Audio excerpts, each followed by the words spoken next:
Our next speaker is Saul Kassin. He's a distinguished professor of psychology at John Jay College of Criminal Justice in New York, my hometown, and he's a Massachusetts professor of psychology at Williams College.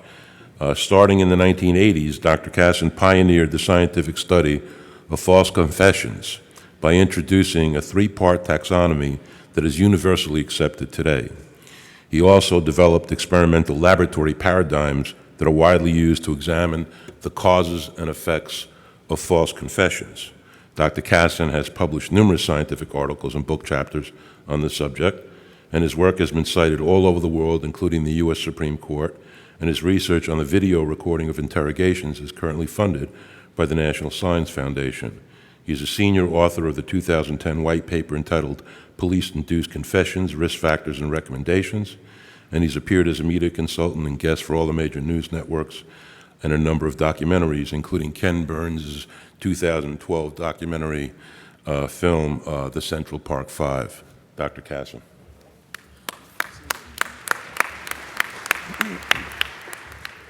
Good morning. I'm honored to be here. I've been overwhelmed and impressed with what I've seen here the past couple of days. What a conference this is. I would like to follow up on my colleagues Dan Simon and Bill Thompson, but I want to talk about something more specific. There's no question that bias is something we worry about in all facets of life. As a psychology experimenter, I make sure that I blind my experimenters to conditions and hypotheses whenever I can for that very reason. It is bias endemic to the human condition. I want to talk more specifically about a type of bias, or at least a trigger of bias, that I would particularly worry about. A couple of years ago with my colleagues, we published a paper on forensic confirmation biases. It is clear that, again, bias is something that we worry about in all areas of life. The 100-plus years of research has shown that you can demonstrate bias in psychology experimenters, in physicians, in police, in teachers, in just about every group and every walk of life. It is endemic to the human condition, and the effects of bias as demonstrated in research, I would use 4 words to describe those effects. 1, they are reliable, consistent, and easy to replicate. 2, they are robust. These are not small effects. 3, they are pervasive. We can find them in a range of domains. And 4, they are universal. They are not culture-specific. What I'm most concerned about is the notion that the stronger the trigger of bias, the more likely you are to get it. And in this case, we've heard a number of references thus far to confessions. I want to talk about confession evidence. And the reason I want to talk about confession evidence is that it is widely presumed to be perfect. Over the years, it has demonstrated in research, study after research study, that when you look at juries, when you look at judges, there's some evidence with prosecutors and police as well, that confession is the most powerful form of evidence. And so I want to address confessions specifically. And whereas Professors Simon and Thompson were focused on general bias and on the use of blind testing and unmasking, sequential unmasking as ways of addressing it, I want to go in a slightly different direction. I am guessing that in the nature of your work, that you have all come across cases where you have been handed a case file or something to evaluate in which you knew that there was a confession. And I'm guessing as well that no matter how hard you try, in particular instances, that information is going to come across. So I want to take a somewhat different tack. I only have 25 minutes, but I want to use it to provide you with something of a primer, to put you in a position to be a more critical consumer of confession evidence. And I want to do it in 3 ways. I want to talk first in general terms about false confessions. Second, address briefly the causes of false confessions. Why in God's name would an innocent person confess to a crime he did not commit? And then finally, what are the consequences of confession evidence? And why is it the case that confessions often trump innocence? Let me start with perhaps the most basic question that I get, and that is, what is the prevalence rate of false confessions? The way an epidemiologist would like to tell you the rate of a particular type of cancer in a particular population at a particular moment in time, we can't do it. There is no data that I'm aware of, no metric, no ability, no reason to be able to estimate that we can come up with a number like that. But here's what we do know. We know that while false confession sounds like a new post-DNA revolution phenomenon, it has always existed. It is in historic time, when you go back even before the United States, North America was the United States, you can go back to the Salem witch trials and find numerous instances of false confessions. You can find instances of false confessions every time you look at an American POW put on tape to confess to war crimes he may or may not have committed. False confession is not a new phenomenon. It is pervasive. Everywhere where criminal justice records are kept, everywhere in the world, you can find evidence of false confessions. And it's not just a criminal justice phenomenon. You find it in the corporate world, in the loss prevention business, and again, you find it in military settings. So let's get past the notion that false confession is some new faddish phenomenon that has just been discovered. It has always existed. Our consciousness has just been raised, and it has been raised by the Innocence Project. Since the 1990s, when the DNA exoneration cases have started to accumulate, the post-conviction DNA exoneration cases, the first signal that came through loud and clear was that the most common source of error in the criminal justice system is eyewitness mistakes. They continue to appear in 70, 75, 80% of those cases. What nobody saw coming was that 25, now closer to 30% of all DNA exoneration cases had contained false confessions in evidence. Nobody saw that coming because of the profound belief that a confession means the person is guilty, and that confession is as close to infallible evidence that you can have. And that number has been jarring. It is interesting to note that that number is also highest in homicide cases. You can see that in the Innocence Project database. You can also see it in the broader non-DNA database of the National Registry for Wrongful Convictions.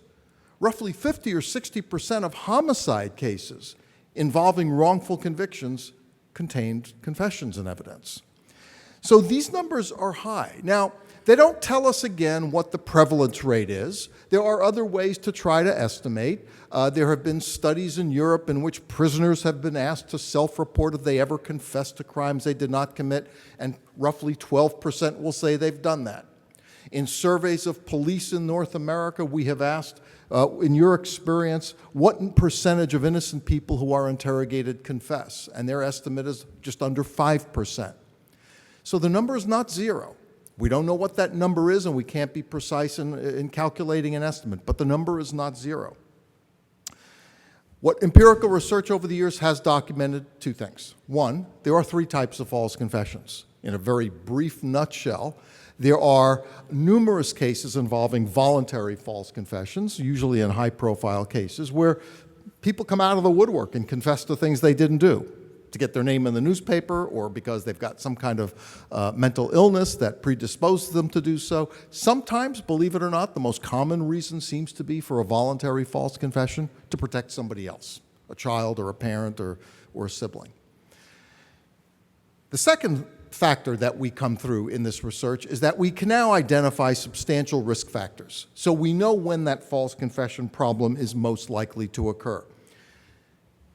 Let me also say, underlying these numbers are real stories, and these stories are unbelievable. I've got here a wall of faces, 24 individuals of different races, genders, ages, ethnic background. They come from different countries. The one thing they have in common is they all confess to a serious crime that they did not commit. The stories, every single one of them, is different from every other. But there are some common denominators, and let me just single out a single one for now.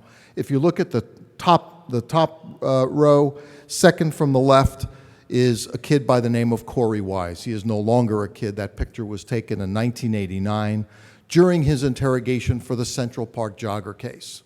He confessed to being involved in the raping of the Central Park jogger, who had been found in the early morning hours, raped and left for dead and in a coma. He gave a very detailed confession. He gave a confession that was compelling, that named other culprits. Those other culprits as well gave confessions in which he was named. And collectively, there were 5 confessions taken. And on the basis of those 5 confessions, they were tried and convicted. And then in 2002, they were exonerated. What makes this such an important case is here were 5 false confessions taken as a result of a single police investigation. In the course of 72 hours, 5 false confessions were taken that, again, occurred not in some small case where nobody was watching in the middle of nowhere, but in Manhattan when the whole world was watching. And what is particularly disturbing about this case is, and most people don't realize this, after they confessed but before they were tried, DNA evidence came back because there were several DNA samples found at the crime scene and in the victim, and the DNA samples came back and they all appeared from a single donor, and that donor was not one of the 5 confessors. And yet they were taken to trial and prosecuted on the theory that just because we didn't get all of them doesn't mean we didn't get some of them. As if the 5 who implicated each other were somehow shielding a 6th person. In any event, that's just one instance, and a very powerful instance, because there they were 5 false confessions in a single investigation. Every one of these stories, in some ways, is similarly tragic and similarly fascinating. So on the question of why would an innocent person confess? I have to say something about this. I have been studying this for 25 years. And a year ago at the holidays, I was at my mother's visiting my family, and an article had appeared in the paper quoting me about false confessions. And my mother said, my own mother, I still don't get it. I don't get why an innocent person would confess. And all I could say is, Ma, I've been telling you this for 25 years. So I understand it's a very difficult concept. In order to understand, you have to know something about the process of interrogation. The process of interrogation is best understood by going back over history and looking at the fact that there are a number of methods of interrogation. By far and away, the most influential is called the Reed technique. The blue book in the background was first published in 1962. It is in some ways the Bible of interrogation. The smaller version of it, most recent, is published in 2013. It is the 5th edition. Very influential. It was cited by the U.S. Supreme Court in Miranda, and basically it lays out a model, a set of conditions for interrogation. There's so much here that's important. It's important to know, for example, that interrogators are trained to believe they can become human lie detectors. We all think we can tell when somebody is lying. If I were to ask you I'm not going to do it because I don't have the time, by a show of hands, how do you know when someone is lying? The most common thing that everybody in the audience will say is, I can tell when people won't give me eye contact, when people won't look me in the eye. It turns out research shows that the correlation between eye contact and deception is near 0. In fact, most of the cues that we rely on, whether it's posture, fidgeting, eye contact, changes in facial expression, most of those cues are not diagnostic of deception. But detectives are trained to believe that they can use those cues to make good, accurate judgments at very high levels of accuracy. They cannot. And why that is so important is that pre-interrogation interview, during which that judgment is made, becomes a pivotal choice point in the life of a case. Because on the basis of that judgment made, that suspect is either sent on to interrogation or sent home. And I cannot tell you how many interrogators, detectives I've heard in giving talks, I've heard say, I can tell when somebody is lying to me. And when asked, aren't you concerned about the likelihood of getting a confession given the very powerful techniques you're trained to use? Aren't you concerned about taking a false confession from innocent people? I have lost count of the number of times the answer I received is, well, no, because we don't interrogate innocent people. They're absolutely confident in their ability to make that judgment. Research shows they can't make that judgment at high levels of accuracy. Whoops. Okay. Second, there is the process of interrogation. They lay out a 9-step process. It is all designed, I will say in a nutshell without going into details, the process is designed conceptually to do this, to increase the anxiety associated with denial, and to lower the anxiety associated with confession. Interrogation is designed specifically, psychologically, to make it easier to confess than to issue denials. So what are the risk factors? Well, when you look over these cases, it is clear that there are really three storylines. And some storylines you can find more prominent in some cases than others. But basically, some people are more vulnerable to manipulation than others. It wouldn't be a surprise if I told you that children and adolescents are particularly vulnerable in an interrogation setting. So are people who are mentally retarded. So are people with certain types of mental illness who may be delusional or overly anxious. Certain people who are otherwise normal in all those ways, but are subject to intense grief. A number of the people who had confessed in that wall of faces were people who confessed to murdering their children, their siblings, or their parents. At the time at which they confessed, they were in a state of intense grief and intense shock, and that made them vulnerable to manipulation. Second, the process of interrogation. There are a number of processes of interrogation that are perfectly lawful, but that put innocent people at risk. I will single out a single, and that is a single technique, which is lying about evidence. When Marty Tankleff, just turned 17 years old in Long Island, called police because he found his mother dead in a brutal stabbing and his father gurgling blood and not conscious, he became the suspect. And as the suspect, he was interrogated, pulled away from his family, pulled alone, and interrogated. He was 17 years old and obviously in a state of shock of some sort, and he was repeatedly lied to about his evidence. He was repeatedly told that his hair was found in his mother's grasp, that his father regained consciousness and identified him as his assailant. Marty spent 17, 18 years in prison before all of this disappeared. But it was those lies about evidence is what put him over the top. Finally, very important and not quite realized factor, innocent people bring with them a mental state. The mental state they bring to the interrogation room is their own innocence. They waive their rights. When you ask an innocent person who had confessed afterward, why didn't you get a lawyer? They look at you with an odd look and they say, I didn't need a lawyer, I didn't do anything wrong.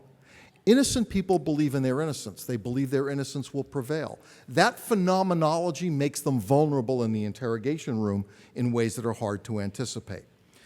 If anybody is interested in learning more about the causes of false confessions, I would refer you to this white paper written in 2010. Now on the confession, on the second question, why confessions trump, am I 1 minute? Oh, okay. Why confessions trump innocence? Let me say at first, people have this illusion that I'd know a false confession if I saw one. No. My colleagues and I went into a prison outside of Boston, and we had prisoners confess the crimes for which they were incarcerated, and we taped them. And then we had them make up a confession to something we knew they didn't do. In fact, we told them what the crime would be, and they made that up. We played those tapes to lay people. We played them to detectives in various states. They couldn't tell the difference. The detectives were more confident than the lay people, but nobody was significantly accurate. And that tells us something, and it tells us something about that first problem. Confessions are powerful. People overbelieve confessions. I'd like to point to an example that it not only afflicts judges and juries, it afflicts prosecutors who often act as gatekeepers. In this case here, Bruce Gottschalk was convicted of rape after 2 confessions, 2 separate rapes, 2 confessions to each rape. Years later, the DNA showed, in fact, that he was not the rapist, that, in fact, he was excluded, that the 2 samples for the 2 rapes identified a single person. That person was not Bruce Gottschalk. And yet, the DA in that case would not join a motion to vacate his conviction. This article then appeared in the New York Times. And basically, I'll read to you the highlighted part. Even so, District Attorney Bruce Castor, Jr., whose office convicted Mr. Gottschalk, has refused to let Gottschalk out of prison, saying he believes that the testing was flawed. He would not believe the DNA results. He trusted his confession. The confession trumped the DNA. Why is all this the case?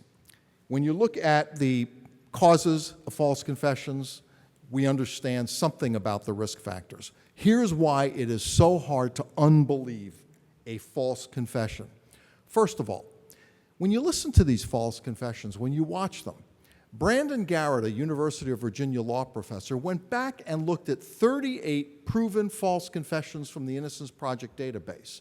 He then looked at the case files. He compared the two, and he found that in 36 of the 38 statements, those innocent people had included facts about the crime that were accurate, sometimes exquisitely so, and not in the public domain. The kinds of facts that only a perpetrator could have known. Of course, in all of those cases, there was secondhand sources of information that were possible. But that tells you something, because when you as an examiner, when a judge or a jury or an appeals court, when it comes time to evaluate the credibility of a confession, you're looking for two things. You want to know how much pressure was brought to bear on that suspect, but honestly, I have found people don't really care much about the pressure so long as you get the confession. However, the question that lingers is, how did he know those things? How did he know that the window in the victim's bedroom would be open, that there would be 3 cigarettes of a certain brand sitting on the floor in the ashtray? How would he know those things? And it turns out that those are sources of corroboration that we look to determine the credibility of a statement, and yet you find those sources of corroboration in false confessions. So, how can you possibly be able to evaluate? It turns out that when you go back and look at false confession cases, in 80% of them, there were other errors of evidence present. An eyewitness, a jailhouse snitch, forensic science evidence lingers in, I think, 67, 68% of those cases. And almost invariably, the confession came first and those other errors followed. There has been a good amount of research. Dan Simon earlier cited the study in which we found that confessions can change eyewitness testimony. We have found that confessions can change any number of judgments that people make. And so it is clear that confessions provide this problem. False confessions provide metrics of internal corroboration.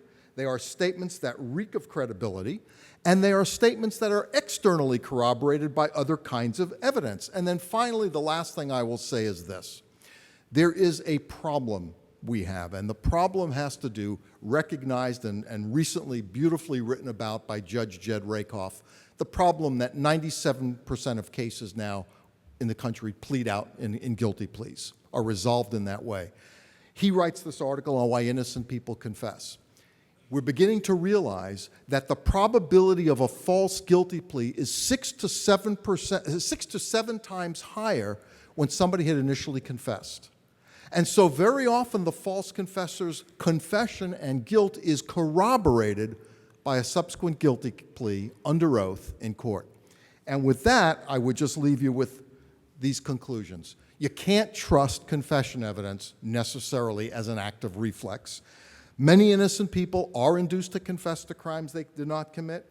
These false confessions problematically contain numerous indicia of internal and external corroboration, and therefore confessions should be viewed and treated with caution by forensic examiners as well as by police and prosecutors and judges, juries, and appeal courts. Thank you.